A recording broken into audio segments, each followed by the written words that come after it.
நாட்டை விட்டு தூரமாக இருக்கும் நாடான நியூசிலாந்தில் மிகவும் பழைய மணி, அதாவது தமிழ் எழுத்து பொறிக்கப்பட்ட மணி கண்டுபிடிக்கப்பட்டுள்ளது என்பது மிகவும் ஆச்சரியமான விஷயமாகும்.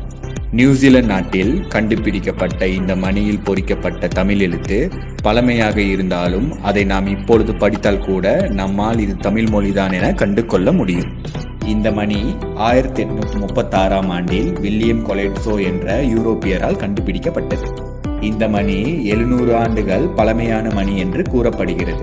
1836ஆம் ஆண்டில் நியூசிலாந்து நாட்டின் வடபகுதியில் வங்கரை என்ற கடலோர பகுதியில் வில்லியம் கொலெட்ஸோ என்பவர் கிறிஸ்துவ மதத்தை பரப்ப வருகிறார். இந்த நியூசிலாந்து நாட்டின் வடபகுதியில் தொடக்கத்தில் கால் பதித்த யூரோப்பியர்களில் இவரும் ஒருவர் ஆவார். வில்லியம் கொலெட்ஸோ அங்கு நடந்து சென்றபோது நியூசிலாந்து நாட்டு மௌரி ஆதிவாசி பெண் ஒருத்தி வித்தியாசமான சட்டியில் கிழங்கு அவித்துக் கொண்டிருப்பதை பார்த்தார். அந்த சட்டியை ஆராய்ச்சி செய்ய